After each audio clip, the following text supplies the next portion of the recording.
What's up, guys? Mason the Brock Henderson here, and this is Timeless Season 1, Episode 15, Public Enemy Number 1, and this is the episode that leads into the season finale, which unfortunately I missed on Monday. But anyway, let's talk about this episode, because it was really good. It was exciting, intense, a lot of good moments, and ultimately it does set up very well for the end of the season. So let's talk about it. First of all, the story. The NSA agent who is Rittenhouse tells the team to go back in time and kill Flynn's mother, using a Rittenhouse agent to do it. So they travel back then. Rufus plants a virus in the computers so they can't track him after that. Knock the Rittenhouse agent out and then travel back to the present where Wyatt and Agent Christopher are waiting for him in a warehouse. So then they're talking about what to do next. Flynn jumps back in time, so they follow him. Flynn is helping Al Capone get away with everything, and ultimately also helps him kill Elliot Ness, the guy who managed to bring down Al Capone. So we see all of this is building up very nicely. They find Al Capone's brother and ask him to help out, and I do like that part of it, mainly because I've seen the Al Capone stuff before, because Legends of Tomorrow just did it in their season. So I knew most of the stuff about Al Capone himself, but I didn't know about the brother. So there was some new information being thrown at me, which is nice. I don't want to know every little thing that's going to happen. So Capone's brother comes to arrest him, and ultimately becomes kind of a standoff, because Garcia Flynn asked Capone to kill Rufus whenever he got there. So Capone shoots Rufus, Capone's brother shoots him, and now it kind of ends on a Rufus is shot and bleeding, and then he passes out, and that's how the episode ends. So very cliffhangery episode, but also very exciting as well. And a lot of it was very interesting, just the story build up, the excitement of it, the kind of mystery about what's going to happen next. Because who knows what's going to happen? Yeah, I don't think Rufus is going to die. I don't think they would kill him off. Not that they don't have the guts to, but it just feels like he's kind of incremental to the story.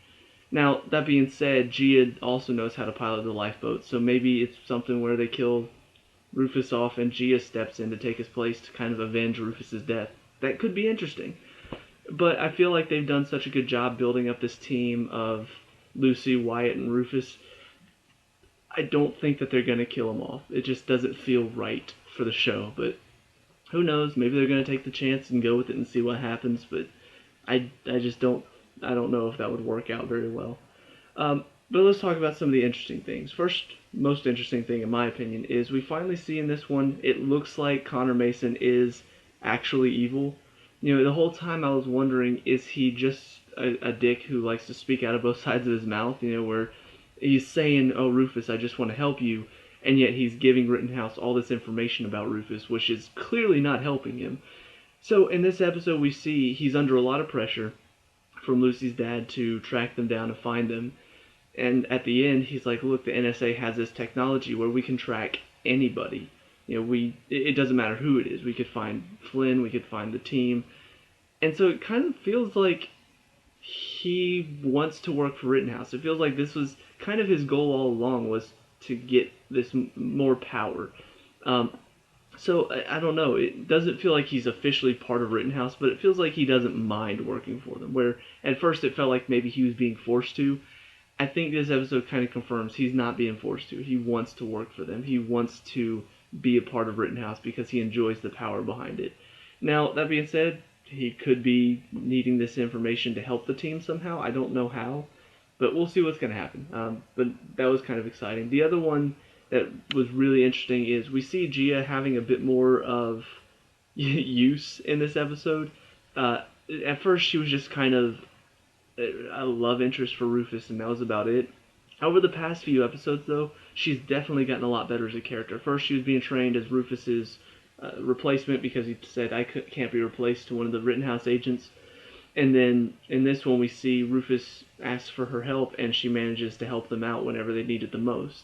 I love the fact that first she gets the burner phone, and then she gets captured, and then even in that office, she finds enough materials to where she manages to, I guess, hack into Mason's account, or I guess override codes. I don't really know what she's doing because I'm not really a computer nerd.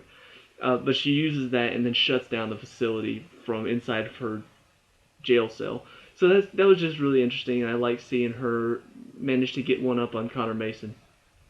And mainly not just because of that, but also it's like Rufus and Gia working together are smarter than Connor Mason, where just Rufus isn't really smarter than Connor Mason. So it was really interesting. And then the final thing is just I like the fact that nobody's really having an easy time right now. Like we see, obviously the team is struggling now, having to chase down Flynn, but also being chased by Rittenhouse. We see Connor Mason's under a lot of pressure from both Rittenhouse and now trying to track down the team. We see Garcia Flynn, even he's struggling with his own choices. At the beginning, he's in a church talking to a priest about his decisions and what if you could change time and what would that mean and is it really changing anything? Are his actions doing anything? Because they've touched on this a lot before. I mean, Wyatt talked about it a couple episodes ago where, or maybe it was last episode. Yeah, it was. He was talking to Agent Christopher. He's like, what does it mean that I go back in time to stop my wife's killer and then she's still dead? Like, is it because Flynn lied to me about who my wife's killer was, or is it because fate or God wants my wife dead? So it is kind of a question of what's going on the outside of time. Like, what is out there that even though all of these huge decisions, all of these huge actions being taken in the past, nothing's really happening. Nothing's really changing. Rittenhouse is still there. Wyatt's wife is still dead. Flynn's family is still dead. So, yeah, it is kind of curious to see what's going to be the reasoning behind that. Why are things not really changing? Why is it just the minuscule stuff that's changing? And by minuscule, I mean like the narrative is the only thing that's changing. The decisions themselves haven't really changed much as far as the future goes.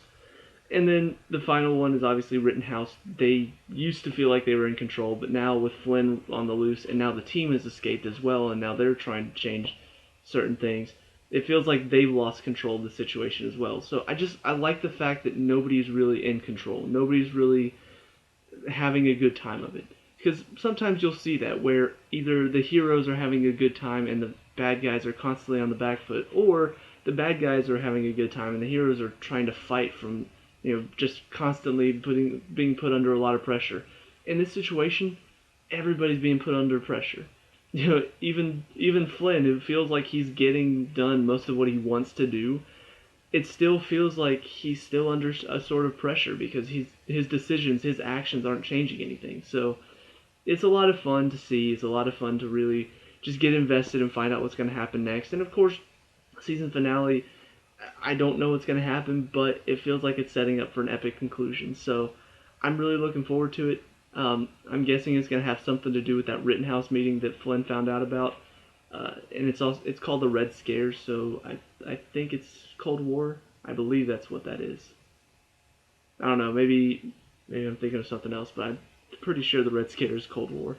So I don't know what's going to happen, but I'm really looking forward to it. So let me know what you guys think down in the comment section below. What did you like and dislike about this episode?